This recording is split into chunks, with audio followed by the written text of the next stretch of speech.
Hey, Vsauce, Asian here. I'm not wearing any pants. Come on, put some pants on. What's good, family? Today we're going to be taking a look at these bad boys right here.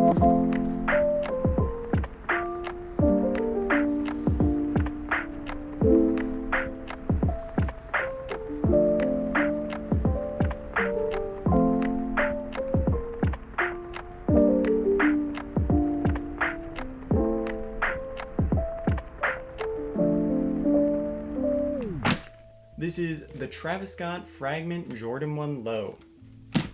I have osteoporosis. Now, quick disclaimer before we get into the actual shoes. You can use this video as reference for when you're buying on the resale market. I'm going to be giving you guys an in-depth look at these and hopefully highlight some of the things to watch out for, so you don't get caught with your pants down. Looking all cute. That being said, let's take a closer look at your butthole. Alright, so this is a pair from the OG factory, so you already know it's going to be a much higher quality rep. We got the collab shoebox here. It's the same box that the highs came in, just inverted colors. The outer sleeve has all the collaborations on it. Fragment, Nike Air, the Sicko head, and the Jordan logo. Not gonna lie, I did take a little peek at the shoes before I started filming. Got a little excited. And yeah, these are kind of crazy. The first thing to look for on a retail pair, I'm pretty sure there's supposed to be a red code stamp right here on the inside. When we're looking at the sneakers, I'm going to have reference photos of an authentic pair in the top right so you can get a better idea of what I'm talking about. I think these look a lot better than the highs, especially with that color blocking. What do you guys think? Highs or lows? Just looking at the overall shape and feel of the materials, they're spot on. Definitely won't be able to tell without taking a closer look. Starting things off at the toe box. This is a Jordan 1 low, so it has a much lower profile up front. It's like half the height of the regular toe cap. A couple things to look for up front are the perforation holes and the stitching. On this pair, the placement is all good, everything's in the right spots. The diameter of the holes are a touch big though, just a millimeter off. Not something people will be able to notice on foot, but it's still a good way to distinguish. Whoa, cool. But it's still a good way to distinguish between the reps and retail. The stitching is all good. I'm always surprised by the stitching on the reps, because half the time it's better than retail. Like, what are we doing? Okay, moving on to the side of the shoe, let's take a look at the swoosh here. Looking like a nice slab of foreskin. Straight up, it's lit. Oh, what? The color is nice, and it has that same pinkish hue along the roll edges of the leather. One of the more easy callouts if you're trying to legit check is the stencil markings around the swoosh area. Sometimes on the reps you'll see these blue dashed outlines along the edge. That's just for them to line it all up. You're still gonna want to look at everything else though, because this is pretty easy to remove with some acetone or even just a bit of water. On the other shoe here, I already used some water, kind of rubbed off most of it, kind of show you guys what it looks like. Yeah, pretty clean. So make sure you don't solely rely on this to legit check. Now let's take a look at the laces. By far my favorite part about these shoes. Some of you may remember back on the Travis Scott 4s, they also use these waxy kind of laces. Those were actually one of the first sneakers I hit on the sneakers app, back when I was just getting into the shoe game. These come pre-laced with this creamy color, which matches the tongue. And just like the highs, we got 3 extra pairs of laces that came with it. There's a black, a blue, and the pink.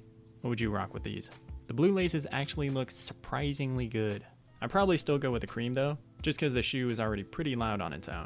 On the tongue, sometimes the Nike Air stitching is a little bit too bold, but on these it looks really good. I really like that military blue. That contrast is nice. Another thing to look for on the tongue is the C on the Cactus Jack right here. A rep pair sometimes will have a slightly elongated C. It'll look a little bit stretched out. At the back of the shoe, we have the embroidery at the top there and the embossed logos. In the reference photos, the saturation of the images is turned up a lot, so the colors look a bit different, but in hand, they're spot on. The embroidery is nice and thick, kind of like your mom. Nothing that really stands out here. Placement of the embossed thunderbolts and Sicko head is perfect as well. Some people might think it's a little bit high, but even on the retail pairs, they vary with the placement. People from Europe receive pairs like this, and then people in other countries got pairs with the logos maybe a millimeter lower. Either way, it's very hard to tell from the back of the shoe. Moving to the medial side. Again, there may be some stencil marks around the swoosh, but those can still be easily removed. Shape and placement look good. There's the reflective Cactus Jack kind of tucked behind the swoosh there. Kind of hard to see on camera because it blends in with the white leather. So I'll put a picture with the flash on right here if I can remember. Yoo-hoo, editing me. Do your job, nerd. Now let's look at the tooling code. This is going to be the last thing that's really going to help you distinguish between a rep and a retail. 3 things to look for here: the tooling code itself, the boldness of the print, and the placement on the midsole. I know on the early pairs, the tooling code was actually wrong. They used the same one from the highs, so the numbers didn't match up. On this pair, it's fixed. Looking at the boldness of the font, sometimes it could be a little bit too bold. Not the case here. Finally, the placement. It should be near the stitching. On the highs I have, they're way too far forward. These are looking really good. Man, this is a tough one. The midsole and outsole are on point too. On the better batches, you rarely see mistakes here. No bleeding on the midsole. It has that nice military blue Jordan 1 traction.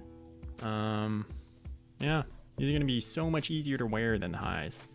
The lows look so dope. And the color blocking isn't totally booty cheeks. Alright, wrapping things up.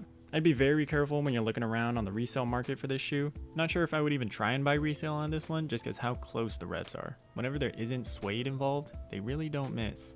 Basically 1-to-1. Make sure you check your sneakers. Hopefully you find this video helpful. Stay safe out there. If you did enjoy the video, do consider dropping a like and sub to the channel for more.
Hee hee.